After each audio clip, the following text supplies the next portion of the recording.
Hello everybody, Lisa here. Welcome back to my channel, or welcome if this is your first time stopping by. Today we are going to be doing a January deck review. These are all the decks I worked with in the month of January. Some for a little bit longer than that. We're going to talk about how they all worked out. I did not pull my bedtime decks this time, but this is basically everything else that has been in play in the last month or so. So let's talk about it. First off, I've got to talk about my December-January deck study deck. Me and my members of the Unicorn fam have been studying the Wildwood Tarot throughout all of December and January. I did not use this deck much in December, but I did the bulk of the study in December. In January, though, was when I really put this deck through its paces. And let me tell you, this study was so much fun. Now, I highlighted and wrote in pencil and really went in hard on this deck, and I'm so glad that I did. The Wildwood Tarot is, I don't know that it's fair to call it a classic, but it's certainly been around a long time, and it has a lot of depth and wisdom and a very unique perspective.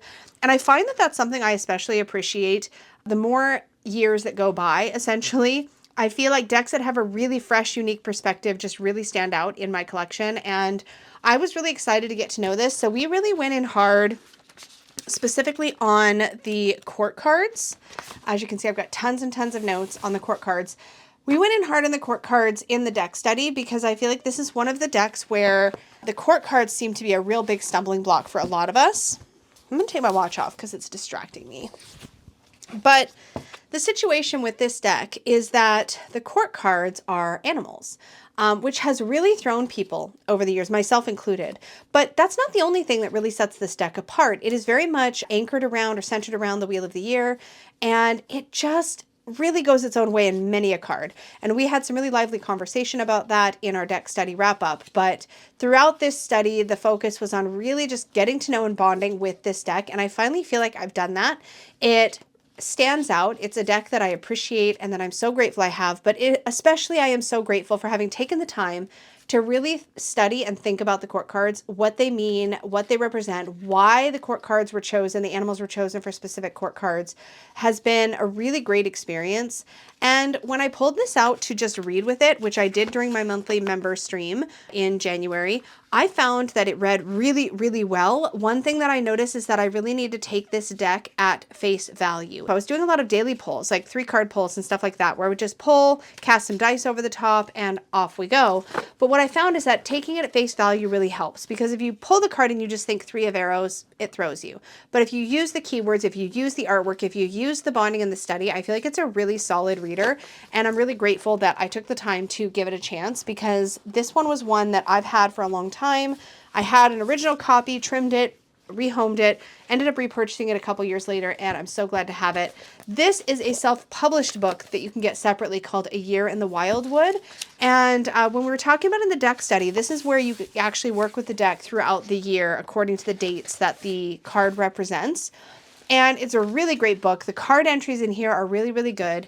And I find that this is something that just adds a little something. I didn't use it, though, this book, as much, like, at all during the study. I thought I was going to lean into this, but I ended up spending my time bonding with this book.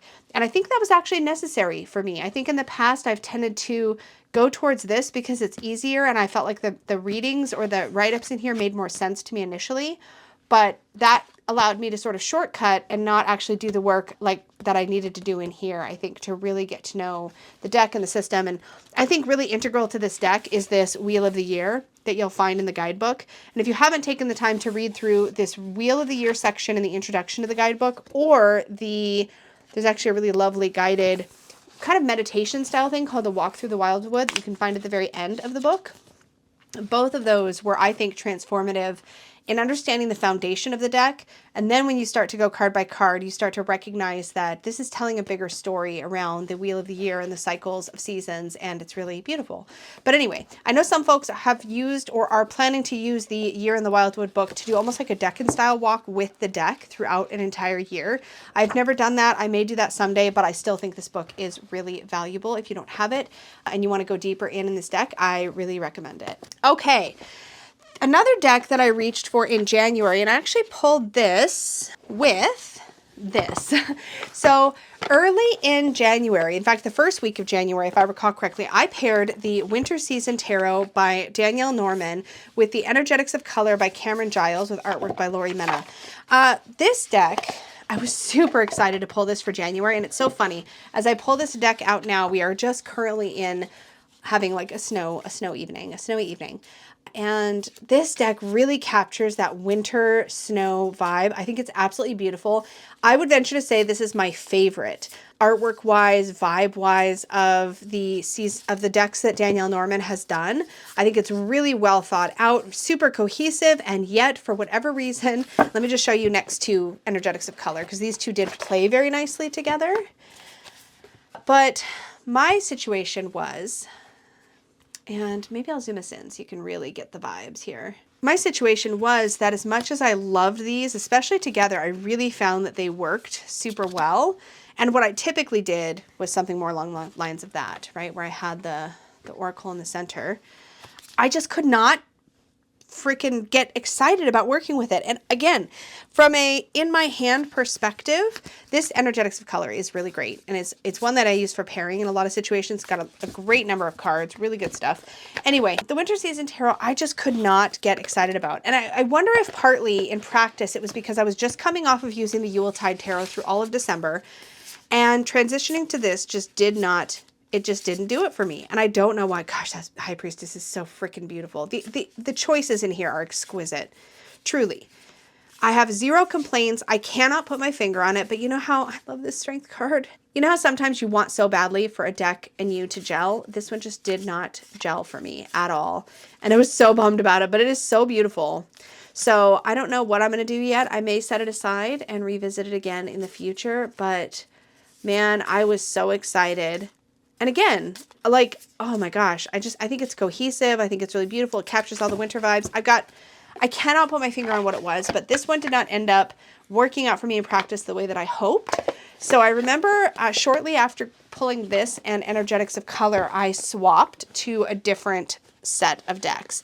Now, something I have been reviving in my practice is my pick a deck wheel spin thing.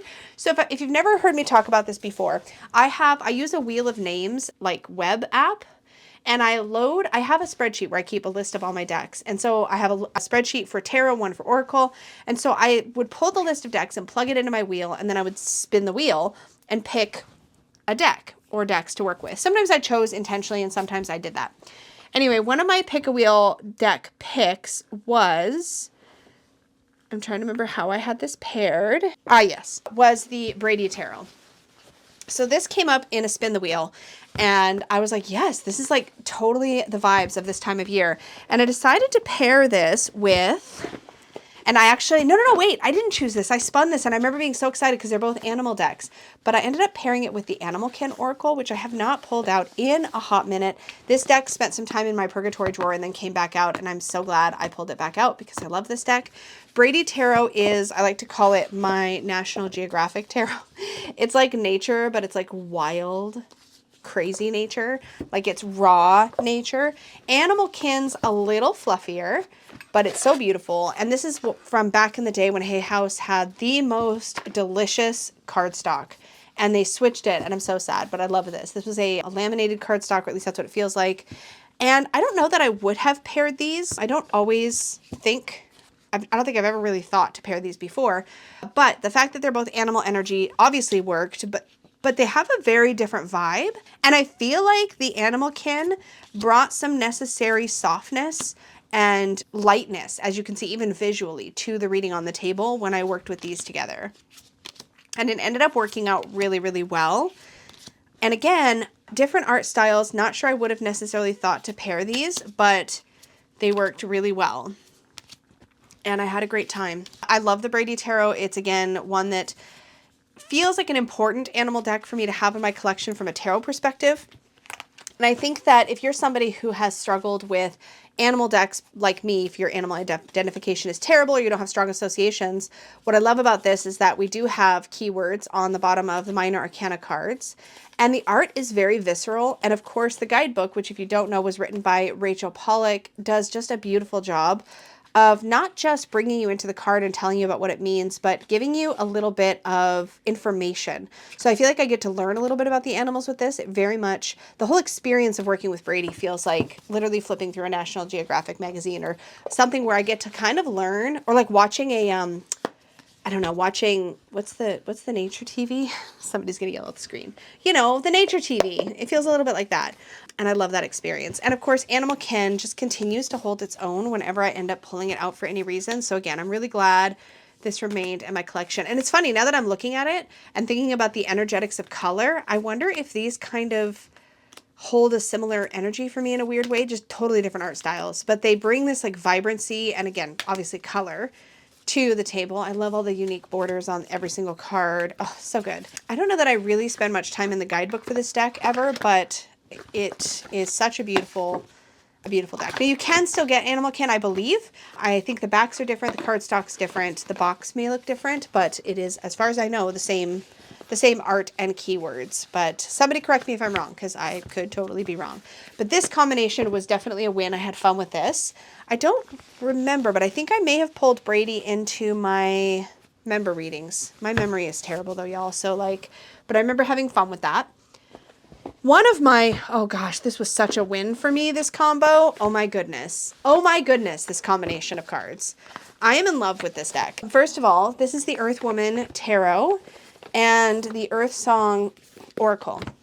Now, some of you may remember from a recent deck roundup that I complained because I've got a flawed copy of this deck. But here's the thing. It's past its return window. I ended up getting along with it just fine. I mean, like I've got a piece of like gilding came missing. One of my cards isn't the same size as the others. And normally this would be such a deal breaker. But when I tell you this deck read so beautifully in combination with Earth Song that I could care less, I just basically started off going, you know what? I am determined to work with these. So what I did is I would side shuffle Earth Song, whatever, like it's fine. It does the trick. That way that, because the one card that's a different size is just taller.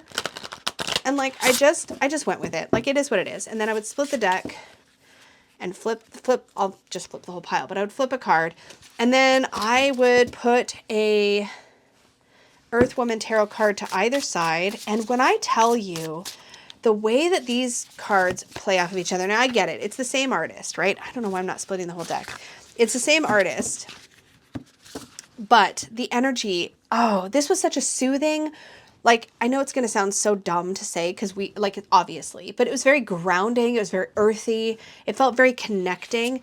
And while these decks pull me into sort of that divine feminine experiential earthy energy, that really rooted, grounded energy, it also felt so nurturing and just lovely. I love this Earth Song Oracle. I love the way the card is designed. So you have whatever it is depicting. So here we have an island, and we can see in the artwork that the island is the woman, like the feminine figure is the island. And that's something that's done throughout this deck. With the feminine figure that shows up in the card, or the female figure that shows up in the card, is part of the landscape. She's like representing the earth, literally. But then underneath the title of the card, you would have 3 keywords, which already ticking all of my boxes. And then underneath that would be like a little quotable little affirmation style thing. So here on Island, it says, find peace in solitude and independence. Now imagine, because we have this on the table, look at that next to the 9 of Pentacles and the 10 of Wands. Find peace in solitude and independence. These are 2 independent women, right? Here we have the 9 of Pentacles, that sign of like having brought together your own wealth, having earned your own comfort, earned your own luxury in a way. And then the 10 of Wands isn't showing somebody struggling. Quite the opposite. This woman can carry it all and more. It's a very empowering look at this card. And then you pair that with Island, and that's how it felt the whole time working with this deck. Look at Rainbow with hope, balance, and magic between the Wheel of Fortune and the 4 of Wands. Like it just... And because the art styles are not identical, I mean, they are. The art style is close, but the way that the design of the card is, like this is very monotone, whereas this is vibrant and colorful. It didn't feel like noise to have them together. They complement rather than mirror each other exactly. And that was what made this combination, I think, extra special. Love, love, love, love, loved this combo. I'd say if I had to pick like a favorite, oh gosh, there's another one coming up that I really like too, but love this. Just truly loved it. Very excited about it. But yeah, I didn't see the point in wasting the deck that I have when I was able to make it work. So we're good. I'm happy with it. Now, I can't speak much to the guidebook. I didn't spend a lot in either. Actually, that's not true. I did spend a little bit of time reading the entries in the tarot guidebook, and I found the entries were really well written, cohesive.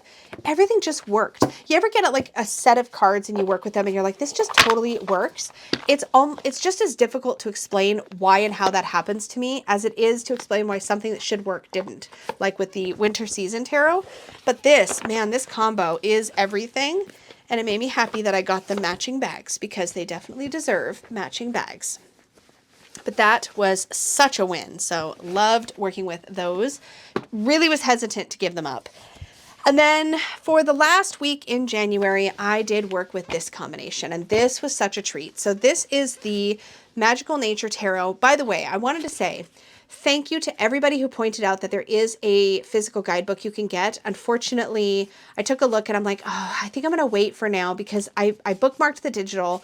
And if I had got the digital at the same time as if I had gotten the physical guidebook at the same time as I got this tarot, it would have been a lot more doable. But between customs and exchange rate and shipping and all that stuff to Canada, it was going to be a little bit much for what makes sense for me right now because I just got used to using the digital. Anyway, this is the Magical Nature Tarot. I showed this in my last recent deck roundup, I believe. And I paired this with the Illuminated Earth Oracle. And y'all, this was a pairing made it was perfection. So you can kind of see, oh my gosh, these worked so well together. And I haven't really had a good solid pairing for Illuminated Earth. Like Illuminated Earth pairs with tons of things, but something that felt like it belonged. Oh man, these decks together were such a joy to work with. And you can tell kind of the vibes actually. When you think about what I was working with this month, so much of it in January, it felt very earthy. It felt very grounded. And I loved that. Magical Nature Tarot is such a joy. Now, this deck, I have more to say about the cardstock. Like, it's such an experience. And if you get a chance to check it out, I recommend it. It's so unique. Nothing like it at all in my collection. But you can see hopefully the way that the white space around Magical Nature played so beautifully with the textures and the colors and the like natural elements that show up in the Illuminated Earth Oracle. Man, these two just were, again, perfection together. I love them so much. Absolutely adore. Look at the lovers. Oh, it was so great. It was so great. All the vibes that I wanted. And Illuminated Earth has been a longtime favorite. This copy I've had for quite a while. And this is a Pacific Northwest artist, Claire Mack, if I remember correctly. Yeah, Claire Mack. Absolutely love. Magical Nature Tarot. Man, this cardstock. It's so hard to describe. It feels like it is so like floppy, bendy, but not in that slappy, floppy way. Like, I've talked about like the Boo Tarot, which I don't mean to pick on that deck. It's just a cardstock that I don't like. But this is like very, very, very soft. And yet it's also so like, it feels kind of snappy and it feels kind of like, I don't know. It's so easy. It's so easy to work with. It glides beautiful. I mean, look at that. Look at the slide. It's got enough texture that it moves a little bit like linen, but it's not linen. It smells incredible. I don't know if the cardstock is scented. I think it might be. I literally think the cardstock may have a scent to it. It smells floral almost a little bit. I don't know. I don't know. Is it scented? Somebody else, if you have this deck or if you have another deck like this, is it the deck that smells like this? It's amazing. But this cardstock is such an experience, I swear. I hope other creators do play around with this. This is, as far as I know, and I believe, this is the Eco Herbiage cardstock that Make Playing Cards offers. And there's this variation. I don't know if this is the printing, like the design of the cards, where some have this kind of gray color and some have this kind of cream color. There's like an inconsistency. I think that may have been the actual card art. I'm not sure, but oh my gosh. This was so fun and pleasant and comfy and cozy to work with. Love it. So that is the Magical Nature Tarot. And that brings us to just a couple more things. So, oh yes, in my monthly reading, so I had the Brady Tarot I think I had Earthwoman. I'm trying to remember what else I had. Did I have Magical Nature? I can't remember. If you remember and you remember what we had, feel free to drop it in the comments down below because I don't remember. But I always like to have a pip deck available during when I do my monthly readings. So I usually like to have something that feels a little RWS-y, like kind of classic almost. I like to have something that is a pip deck. It's just sort of available in the reading. So these are like extra, like little oracle cards. This one also needs to be in that spot. Hold on. I put all the like extra, you know, the extra cards that there, and then the guidebook. So this is the Pip Speak Tarot. This is the Marseille Tarot by Kitten Chops. I'm actually really stoked to get back into this in the near future. We are currently studying in my membership the Squid Cake Marseille. So we're doing a bit of a Marseille study during February and March in the Unicorn Fam.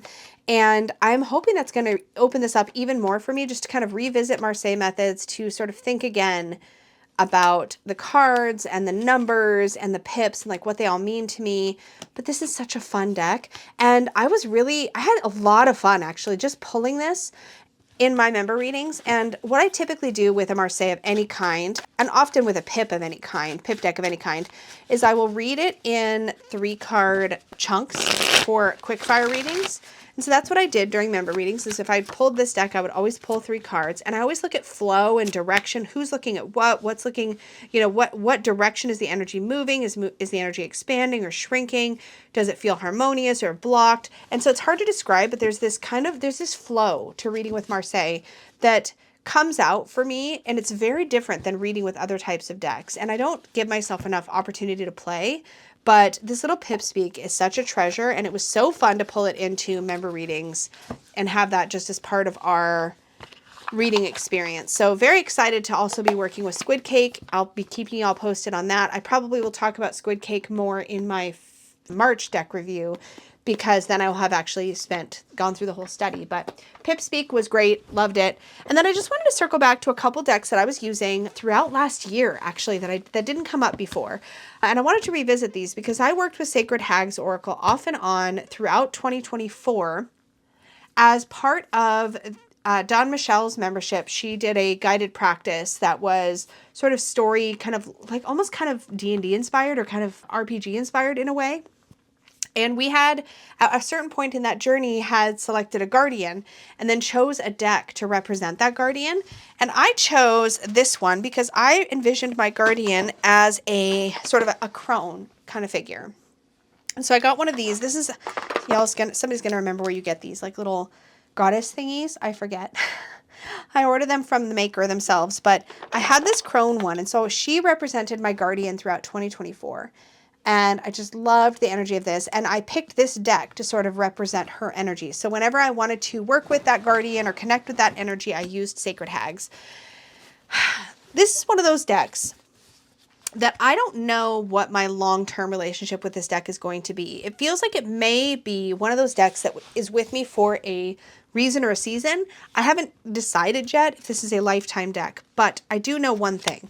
And that is that the cardstock is kind of terrible. The cards don't shuffle easily or nicely. I had to be kind of rough on them. I remember I would do this corner shuffle thing where you like flip one half upside down and then you sort of like do this business kind of thing. And that kind of worked, but they're a little bit uneven. It's not great, but it got a good amount of use in 2024, and I felt like it deserved a mention. Now, I modified this deck shortly after I got it, and I used a gold Sharpie to add a keyword to the top of every card. So here we have clearing or surrender, because these titles did nothing for me.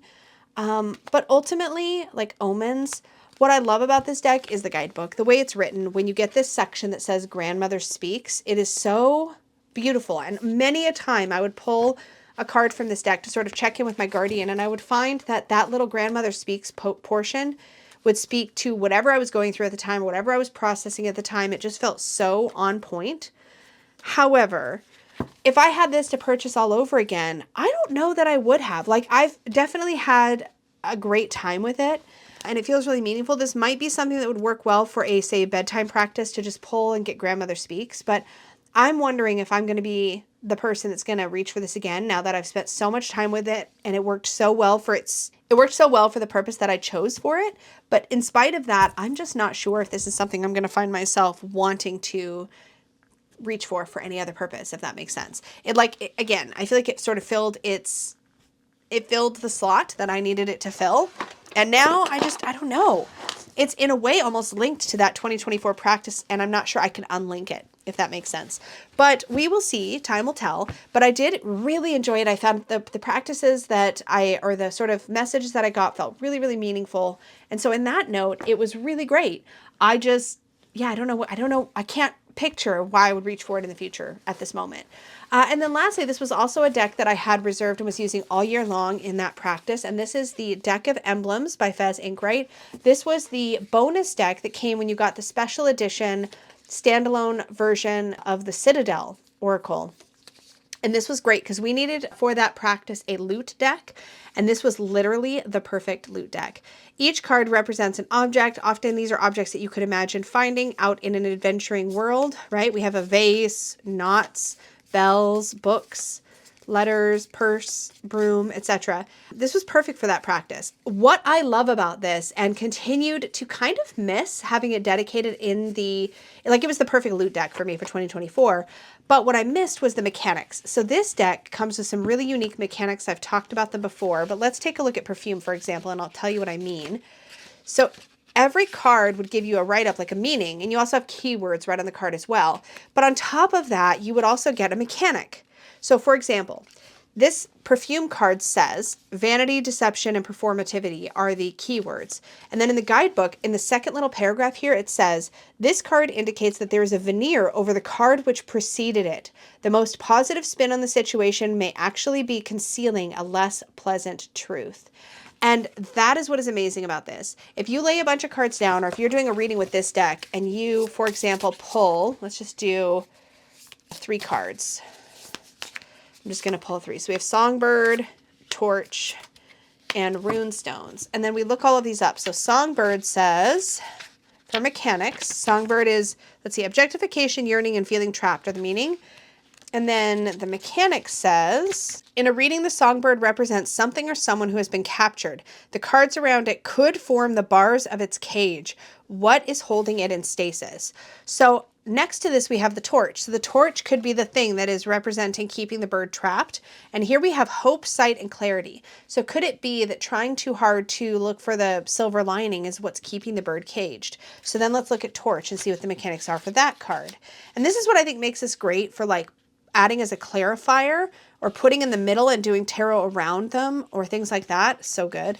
Anyway, so the torch mechanic says, in a reading, the torch shines on that which you can use to light your way. What in this reading can you take comfort from? Cards drawn after the torch will pave your route forward, and that is the Runestones, right? So now we can look at, okay, this has been keeping the songbird caged, but then this also is lighting up what do we need to do next, and we have Runestones. And Runestones are ancient wisdom, fate, and divinity. But then it says here, in readings, the Runestones can signify that a specific card is an omen, foretelling something of great significance. What omens have you noticed in your life that pertain to the question you're asking in your reading? But that is what makes this deck such a great little clarifier or add-on to a larger tarot reading. I don't use this for standalone, but I'm so excited to pair this with Citadel or just to pair it with other things. I think its coloration makes it pretty easy to pair. And it looks really beautiful next to decks like the Fyodor Pavlov and things like that. So that is the deck of Emblems. And I used that all through 2024 as my loot deck, and it was just lovely. But these were basically 2024 pulls. Everything else I showed here today was just basically January and maybe a little bit of December. So that is everything I worked with this last month in January. Well, when you're watching this, it's now sometime in February, but that is what I worked with last month. Let me know if there was any standout things you worked with last month. What from your current collection of things are you truly loving and enjoying right now? What surprised you or what maybe disappointed you? Let us know in the comments down below. As always, let's keep it kind to our creators, and thank you so much for watching. Until next time, may your magic always shine from the inside out. Bye.